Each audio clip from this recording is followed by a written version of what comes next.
An electric Audi A7 Allroad? Might this be it? Look at this here, the new electric front end. Look at that. This car can even lift up even further for even more off-road action or goes down. And it has these special elements right here.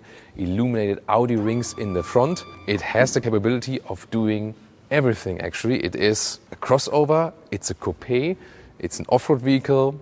It's a A7-alike top style, in the lower area more an SUV. Side profile is about 5 meters long or 196 inches, and it sits on the so-called PPE platform. The PPE platform is being used for the upcoming Audi Q6 e-tron and the A6 e-tron, so they're new big electric vehicles.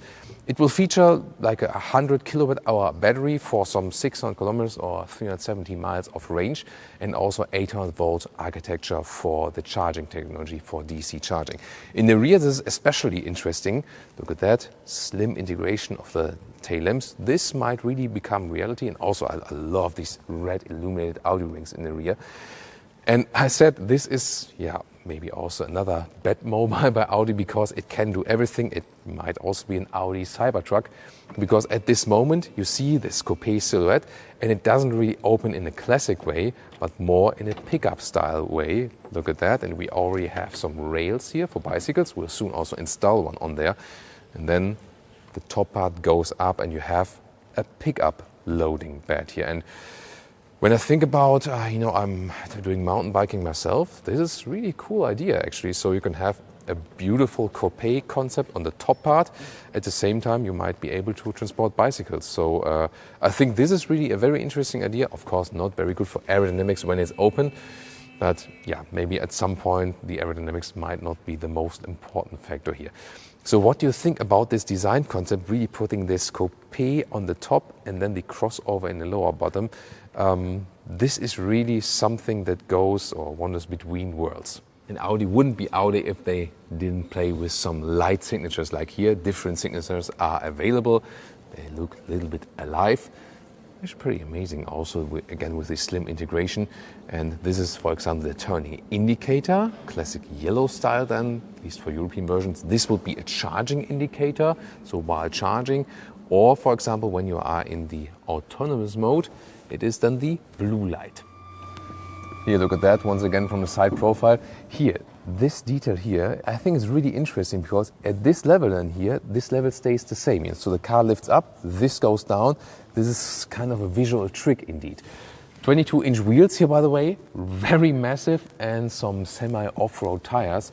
So this so far it was always like, this was road use or off-road use. This could be something that might be suitable indeed for both. Do you like this idea?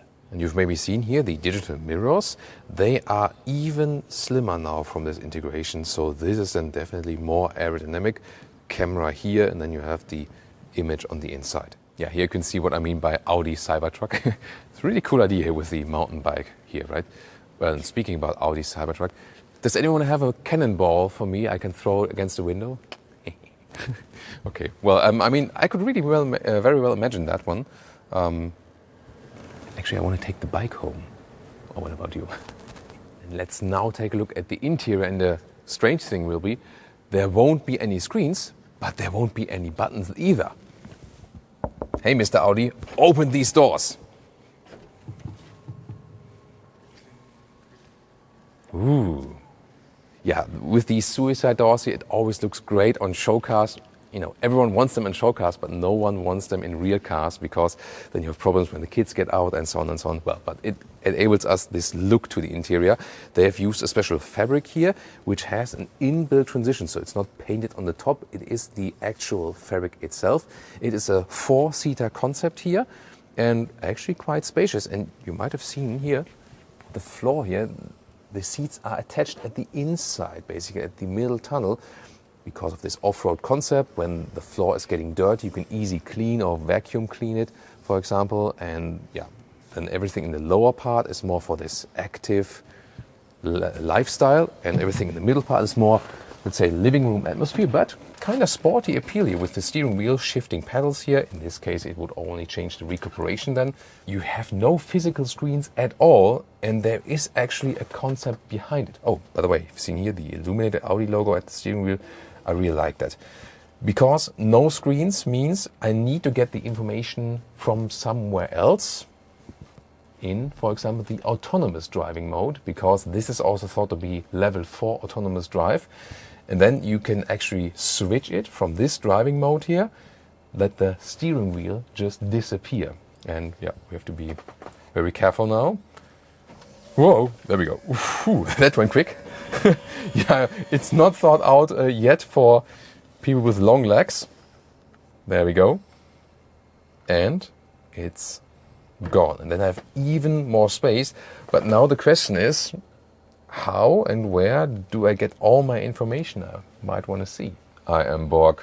You will be assimilated. This is the concept behind the new interior world. This is mixed reality, so it's called. These ones here are, like concept glasses. And with these, I can see what's going on here. For example, if there's like a GPS map going on, it's like here in this area or even further behind. It looks like I could touch it. You can also see it in these animations here. But of course, the whole idea behind it is that in future, I won't be wearing these, but just my normal glasses, which will then be inbuilt with some interface. They are supposed to look pretty normal. Then you can also see and do everything in here without any screen physically present. Also, for example, when you have the air vent technology, that you don't touch something physically, but you don't have #capacitive BS. You just basically turn the air vents in the air, or maybe just use your voice control or whatever. So everything blends basically into each other. So you just have this open space concept, and then everything appears basically in front of you, or you just swipe it away because you want to enjoy the nature look or so on. But after I've enjoyed all these three-dimensional visualizations, at some point I rather want to drive the car myself again, and then actually I can start the self-driving mode once again. Come closer again. It really looks cool out when it's coming out again, because at this moment here you wouldn't think that anything would be there where it could come out. But it looks really impressive. There we go.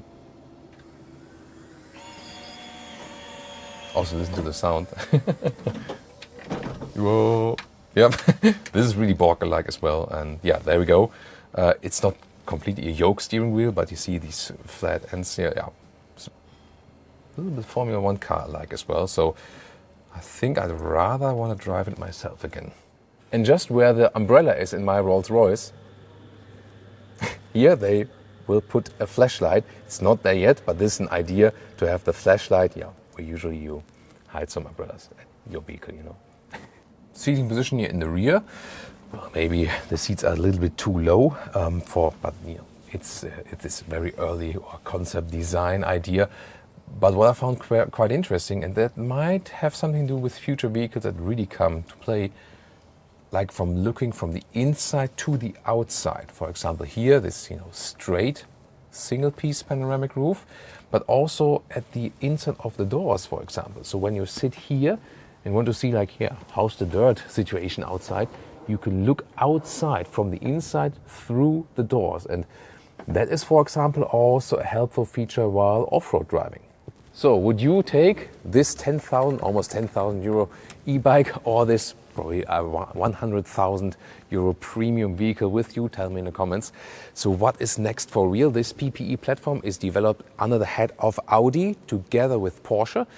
With the Porsche Taycan and the Audi e-tron GT, their Porsche had the head of development, this time here than Audi, and the Audi Q6 e-tron, so the big electric next SUV, will be on this platform. Then the Audi A6 e-tron, and also with Porsche, probably we can expect some like Cayenne EV and also a Panamera EV, which will also use this platform here. About the A6 e-tron, that's also getting really interesting now. So today, this one more or less an A7 Allroad e-tron. But then again, the next A6 e-tron will be a sportback. We also have a separate video of that, what it's going to look like. Pretty cool, actually. and maybe also an Avant and Estate version. But since there is not like A6 sedan, A7 Sportback, there probably will not be an A7 e-tron as we know it. So the A6 e-tron will probably be A6 and A7 basically in one vehicle. Again, take a look at that right now, or maybe another Audi concept.